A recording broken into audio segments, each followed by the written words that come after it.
Life stories. The line we never crossed. Part 2. When the past returns.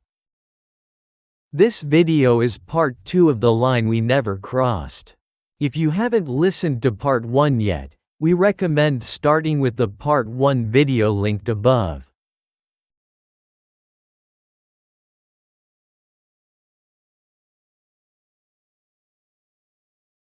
A life that works. By the time the year turned, my life was no longer in transition. Things were not becoming something else. They had already become what they were going to be. Work was steady, not exciting in a way that demanded attention, but reliable in a way that removed friction. Projects moved forward without being rescued. Meetings ended with decisions instead of follow-ups. I knew what was expected of me, and I met those expectations without strain. People noticed. They stopped checking in to see if I was available. They assumed I was. Responsibilities arrived with less explanation. Long-term plans were discussed in my presence, not around me. I didn't feel promoted. I felt established. Outside of work, my days followed the same logic. Mornings were predictable. Evenings ended without the sense that something had been postponed. I rarely replayed conversations, rarely questioned my own responses. There was very little internal noise. Laura was already part of that life. Not as a new presence, but as someone who had been there long enough to stop being noticed as separate. We saw each other often, sometimes through friends, sometimes because our schedules simply overlapped. She stayed over without announcement, left in the morning without ceremony. Some nights we cooked, other nights we ordered food and ate on the couch. We didn't talk much about what we were doing. We just kept doing it. Time with Laura didn't feel like an addition to my life. It felt like continuation. Weekends slowly reorganized themselves around shared habits. Saturday mornings meant groceries. Afternoons meant separate tasks done in the same space. If one of us had plans, the other adjusted. Nothing about it felt fragile. There were no conversations about where this is going. But there were conversations that assumed there was a direction. They showed up in small ways. Which holidays we would attend. Whose friends we would see next weekend. Laura spoke in terms of later and next month without hesitation. I didn't correct her, not because I had agreed to anything formally, but because the future she referenced didn't feel foreign. At work, people began referring to us together, not loudly, not with jokes that demanded response, just casually. If you and Laura are free, does Laura still work near here? I noticed that no one asked whether she was my girlfriend. They assumed the label was unnecessary. And I noticed that I didn't resist that assumption. My life felt organized in a way that left little room for uncertainty. I knew where I would be next week. I knew what my work would require. Most importantly, I knew what my evenings would look like.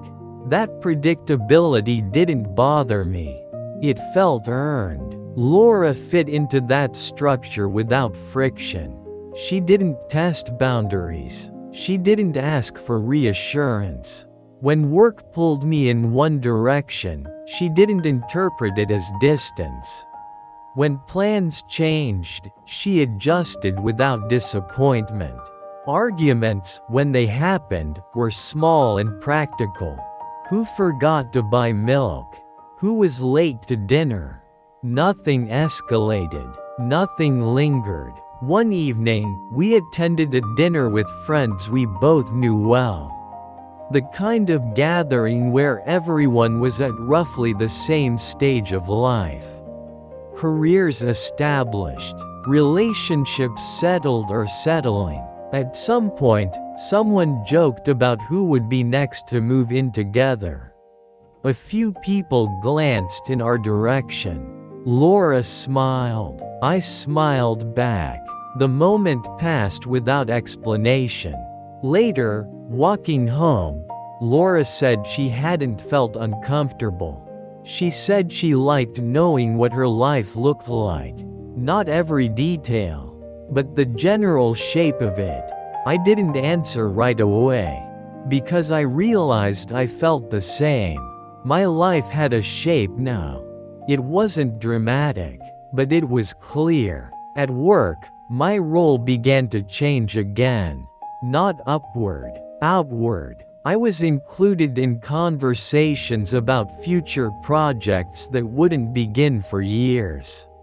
I started thinking less about immediate results, and more about sustainability. What kind of work I wanted to be doing 5 years from now. How much travel I was willing to accept. Laura entered those thoughts naturally, not as an interruption, but as a variable already accounted for. She asked practical questions. If my work changed, would I move? How flexible did I want my schedule to be? I answered honestly, not hypothetically. She didn't argue. She listened. That tone carried into everything. Our conversations weren't emotional. They were logistical, and that felt right. One night, after dinner, Laura sat across from me at the table. She said things felt stable. She said she liked that. She wasn't asking for a promise. She was stating a preference. I told her I felt the same. And I meant it. I wasn't drifting. I wasn't hesitating. I was choosing consistency, one day at a time. Weeks passed without notable events. Work deadlines came and went. Shared routines deepened. Friends stopped asking if we were seeing each other. They asked what our plans were. I answered without discomfort. I don't know yet, I said. But things are good. And they were. Sometimes, late at night, I checked in with myself. Not out of doubt, out of responsibility. Was I choosing this because it was easy? Or because it fit? Most days, the answer was both. And I told myself that wasn't a compromise. I had learned what instability demanded. I had learned how much energy uncertainty consumed. This life required less explanation, less repair. One afternoon, Laura and I helped a friend look at apartments. As we walked through one place, Laura pointed out details she liked. The light in the kitchen, the quiet in the bedroom. I noticed myself imagining us there, not as a fantasy, as a possibility. That realization didn't alarm me. It grounded me. On the way home, Laura asked if I could see myself living somewhere like that. I said yes. I didn't hesitate. That night, lying in bed, I thought about how smoothly my life had come together. There were no big decisions waiting, no unresolved conversations. No sense of something missing. If someone had asked me then whether I was happy, I would have said yes.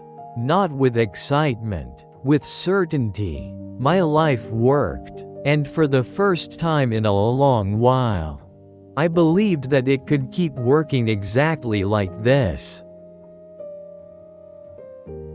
What love costs. The bar wasn't crowded. It never was on weeknights. That was why Max liked it.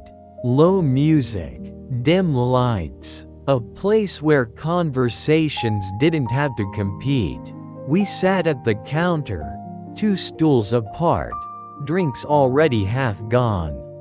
Max had known me longer than anyone else in the room. Longer than Laura. Longer than anyone I worked with. He looked at me the way people do when they already know the answer but want to hear how you'll say it. "So," he said, turning his glass slowly, "are you going to marry her?" The question didn't surprise me. It didn't even make me uncomfortable. "No," I said. "Not I don't know. Not maybe. Just no." Max raised an eyebrow. "Ever?" "I didn't say that," I replied. "Just not now." He nodded, as if filing the answer away. We drank in silence for a moment. Then he asked, "Do you love her?" That question landed differently. I didn't answer right away.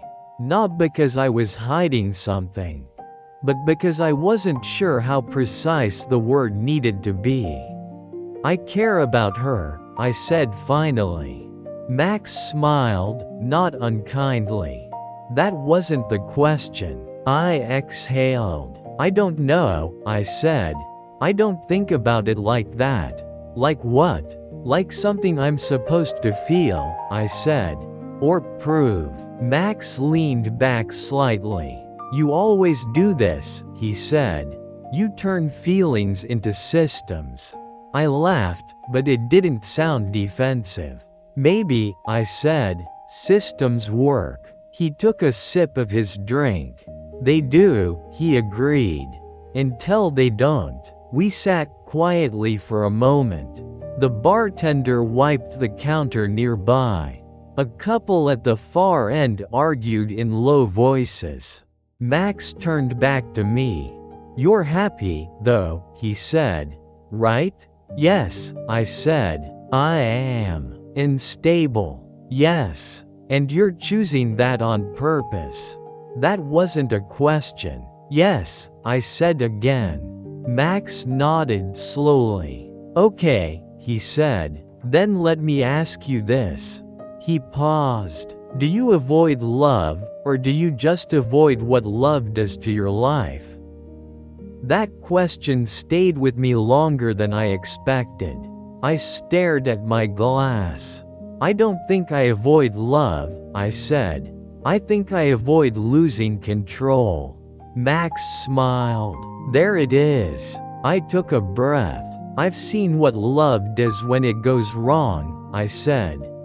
"It makes everything unstable. It makes people reckless. And you hate that," Max said. "I hate not knowing where I'll land," I said. He nodded. "So Laura," he said. "She doesn't make you feel that way." "No," I said. "She makes things clearer. Predictable." "Yes." Max tapped the counter once. "And Hannah?" The name didn't shock me. Max had always known about her. "She didn't," I said. He didn't push. I continued. "With her, I didn't know what would happen next," I said. "And instead of stepping into that, I managed it." "Managed it how?" "By not choosing too hard," I said. "By not insisting." Max was quiet. "You loved her," he said. "Yes," I said. "I did. But you didn't fight for her." "No. Because that would have meant letting your life get messy." I didn't answer. I didn't need to. Max let the silence sit. "Love always costs something," he said. "The question is whether you pay up front or later." I finished my drink. "I don't know what to do with that," I said. "You don't have to do anything," Max said. "Just don't lie to yourself." We sat there for a while longer. When we stood to leave, the bar felt quieter than before. Outside, the air was cool. As I walked home, Max's words stayed with me. Not like a warning, like a mirror. The wrong timing. The days after my conversation with Max didn't feel different on the surface. Nothing in my routine changed. I went to work. I came home. Laura was still there in the evenings, moving easily through the space as if it had always been shared. But something had shifted underneath. Not emotionally, conceptually. I started noticing the way I described my life to myself. Stable, reasonable, sensible. Words I had always liked. Words that didn't ask much of me. At work, things continued as they had before. Projects stayed on track. Meetings stayed efficient. I did my job well, and no one questioned that. If anything, the steadiness became more obvious because I had started paying attention to it. One afternoon, while sorting through emails, I saw Hannah's name. This time, I didn't feel a jolt. Just recognition. A colleague had forwarded a link without comment. An article about a small exhibition opening the following month. Local artists. Quiet venue. I wouldn't have clicked on it if her name hadn't been there. I read the article once. Then again. Not because it moved me, but because I wanted to be precise about how it made me feel. It didn't undo anything. It didn't make me restless. What it did was simpler. It reminded me of something I already knew. That timing had always mattered more to me than feeling. I closed the article and went back to work. That evening, Laura and I cooked dinner together. We talked about her day. About mine. About a trip she was thinking about later in the year. She spoke as if I would be part of it. I noticed it. I didn't correct her, but I didn't promise anything either. She didn't press. That was one of the reasons life with her felt manageable. Later, after dinner, she mentioned a friend who had recently gotten engaged. She said it casually, without meaning anything by it. I nodded. I didn't feel defensive. I didn't feel pressured. What I felt was awareness. Not of what I lacked, but of what I was choosing. Over the next few days, Hannah's name appeared a few more times. Not to me directly. In passing conversations. In calendar listings shared by colleagues. Each time, the effect was the same. No surge of emotion, just a quiet confirmation. I wasn't being pulled backward. I was being asked to look at my own pattern. One night, alone in the apartment after Laura had gone out with friends, I thought about what Max had said. About how love wasn't just a feeling. It was something that rearranged your life. I had always understood that intellectually. What I hadn't admitted was how deliberately I had avoided that rearrangement. Hannah hadn't unsettled my life by existing. I had unsettled my own life by choosing stability over uncertainty every time. That realization didn't make me regret anything. It didn't make me want to undo the past. It simply clarified it. The exhibition date approached. People at work mentioned it more often. Someone asked if I was going. I said I wasn't sure. That answer was true. I didn't feel drawn to the event. I also didn't feel the need to avoid it. The choice existed, and for the first time, I noticed how rarely I allowed choices like that to remain open. Laura noticed something, though she didn't name it. One evening, while we were sitting on the couch, she asked if I was thinking about something. I told her I was. Not in a dramatic way. Just honestly. She nodded. She didn't ask what. She let the silence sit. Later, she said something simple. She said she trusted me to know what I needed to do. That stayed with me, not because it gave me permission, but because it didn't ask for reassurance in return. As the week went on, I thought less about Hannah herself and more about the version of myself I had been when I knew her. Not younger, just less careful. I remembered how easily things had felt uncertain back then, how uncomfortable that had been for me, how quickly I had tried to make things manageable again. Those memories didn't make me nostalgic. They made me honest. The night before the exhibition opened, Laura mentioned it again. She said she had seen a notice online. She asked, lightly, if I wanted to go.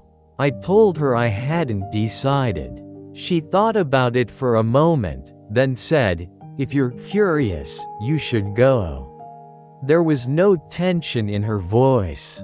No test. Just a suggestion. I looked at her. She met my eyes without searching them. "I'll be fine," she said. "Whatever you decide." That was when I understood something clearly. This wasn't about choosing between two people. It was about whether I would keep choosing safety without ever questioning it. That night, I didn't decide anything. But I stopped telling myself that not deciding was the same as choosing. The choice that costs. Laura was the one who said it out loud. We were sitting across from each other at the kitchen table, dinner already finished, plates pushed aside. "If you're going to keep thinking about it," she said, "you should go." I looked up at her. She wasn't watching my reaction closely. She wasn't bracing herself. She was simply stating a conclusion she had already reached. "I don't want you wondering later," she continued, "whether you avoided something just to keep things simple." I didn't answer right away. Not because I disagreed, because I hadn't expected her to be the one to open that door. "I'll be fine," she added, before I could speak. Really. That word really wasn't defensive. It was calm. That was when I realized that whatever I decided to do next would cost something. Not because Laura was forcing a choice. Because she wasn't. The evening of the exhibition, I went alone. The gallery was smaller than I expected. White walls, soft lighting, the kind of place where people spoke quietly without being asked. I scanned the room instinctively. Not searching for Hannah, just orienting myself. Her name appeared on a placard near the entrance. One of several artists featured. I moved slowly through the space. The photographs were restrained, careful. They focused on ordinary moments. Empty rooms, reflections in windows, people turned away from the camera. There was a distance in them, not coldness, intention. I didn't look for meaning. I let the images exist. I stood longer than expected in front of one photograph. A quiet street, early morning light. Nothing dramatic, but it held a familiarity I couldn't place. When I finally turned away, I realized I had reached the last room. Hannah wasn't there. I hadn't expected her to be. And yet, the absence registered. I checked my phone. No messages. I told myself that was fine. I walked toward the exit, already shifting my thoughts back toward home. That was when someone said my name. Not loudly, not with certainty, more as a question.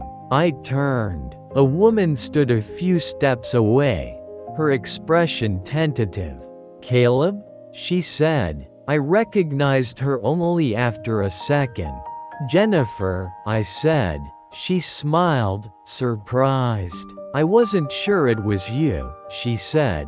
"It's been a long time." We stood there awkwardly for a moment. "I didn't expect to see you here," she added. "I almost didn't come," I said. That seemed to amuse her. We talked briefly. Small updates. Work. Where we lived now. Then she asked, "Have you seen Hannah yet?" I shook my head. "She's not here tonight," Jennifer said. "She rarely comes to openings." Something about the way she said it made me pause. Casual. Unremarkable. I hesitated, then asked, "How is she?"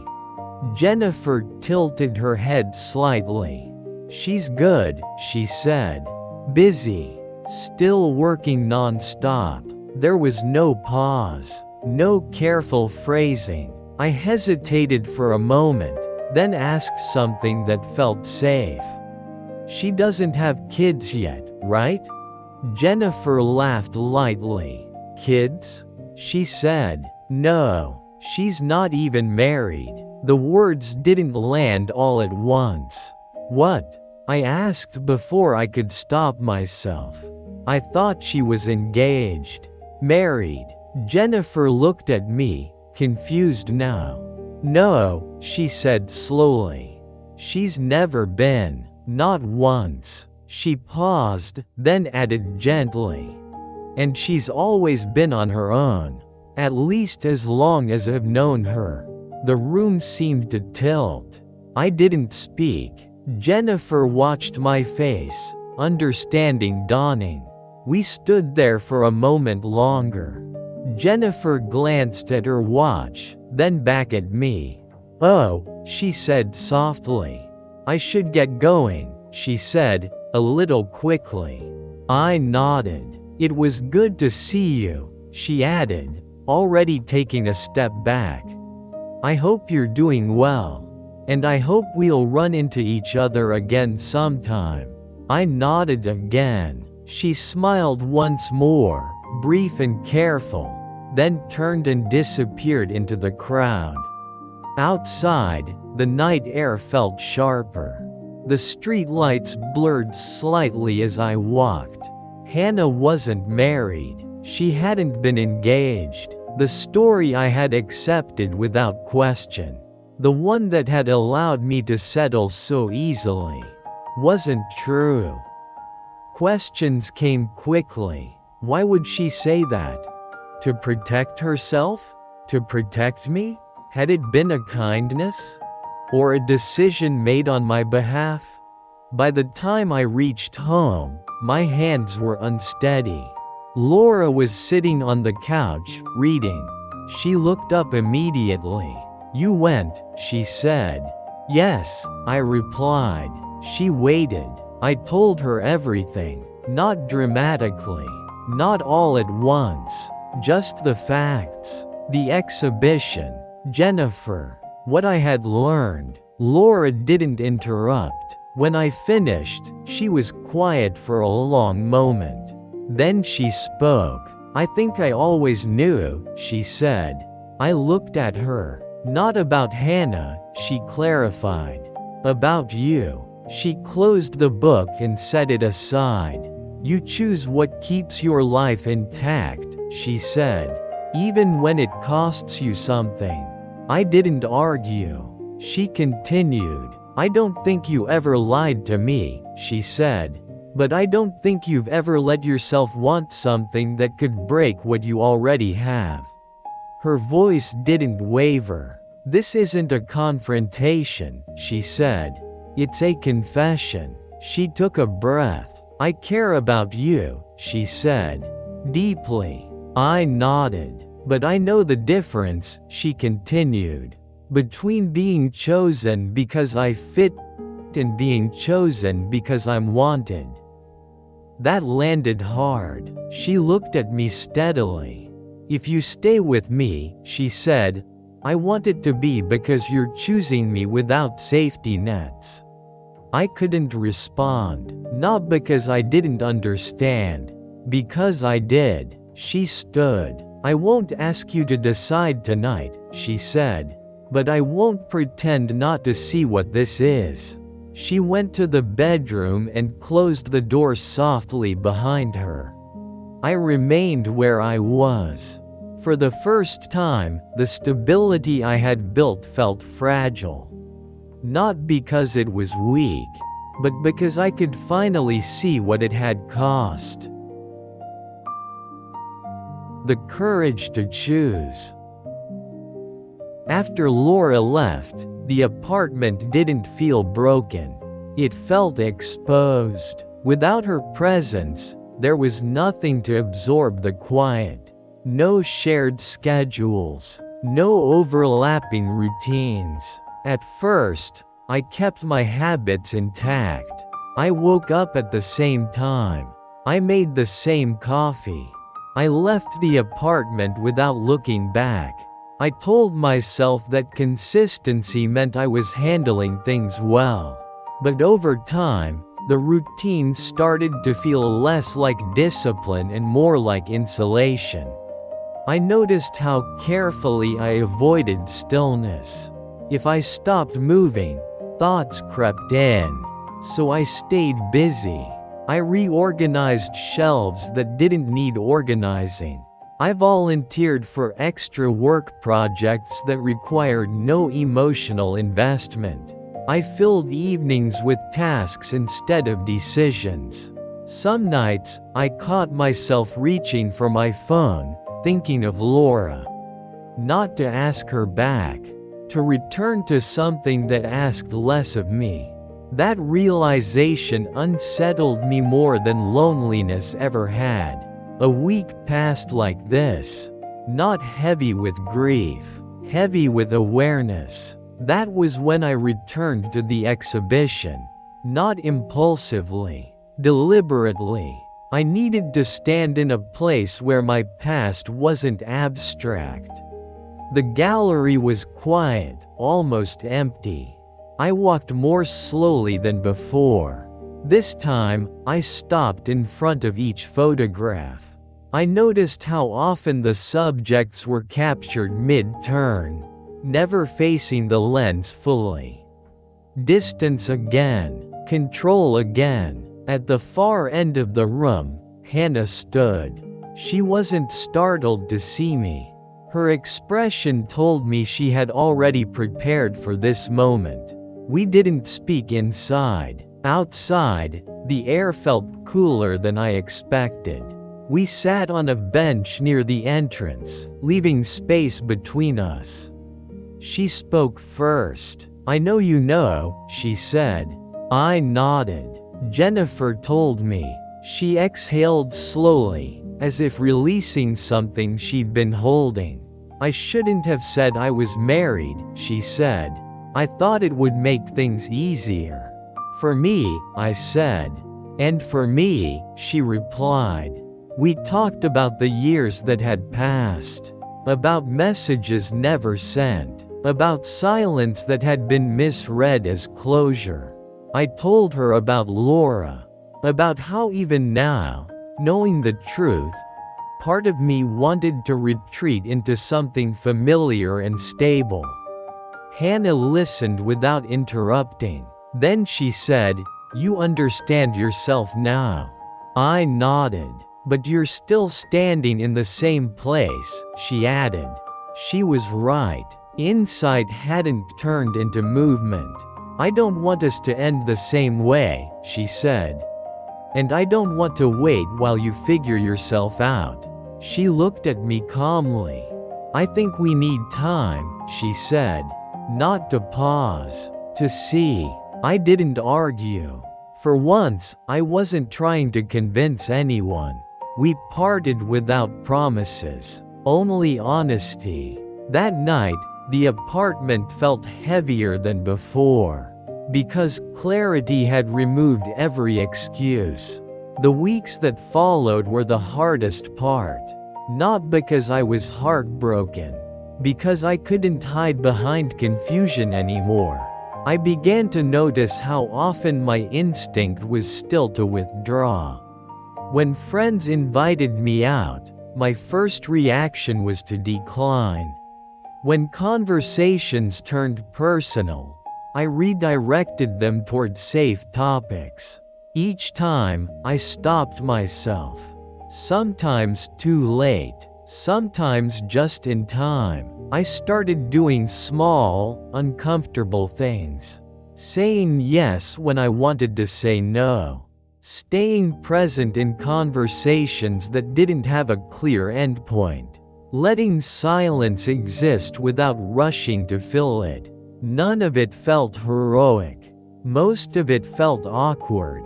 There were nights I questioned whether this effort meant anything at all. Whether I was just performing change without truly transforming. That doubt lingered. I met Max again. Same bar, same seat. I told him everything, not neatly, not confidently. He listened, then asked, "What are you risking differently now?" I didn't have an immediate answer. That bothered me. Over the next few weeks, I paid attention to that question. I noticed moments where I would have previously chosen certainty without thinking. And I paused. Sometimes, I still chose it. But now, I knew when I was doing it. That awareness didn't feel satisfying. It felt honest. 2 months passed slowly. Not waiting. Working. I wasn't chasing Hannah. I wasn't avoiding her either. I was learning to live without cushioning every choice. One afternoon, with no particular destination in mind, I walked into a second-hand bookstore. I liked places that didn't expect decisiveness. I was flipping through a shelf when I saw her.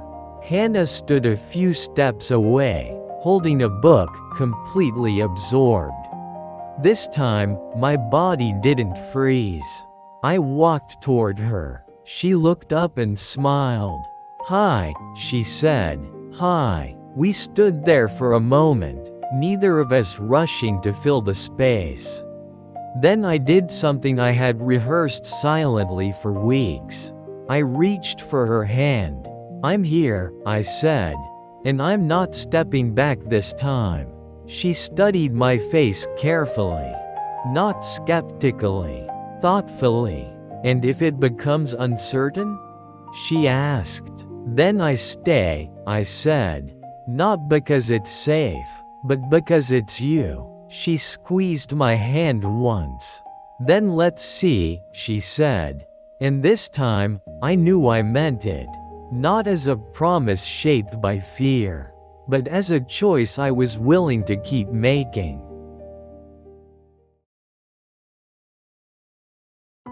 Thank you for spending your time with this story. If this story stayed with you, please like the video and subscribe for more narrated life stories.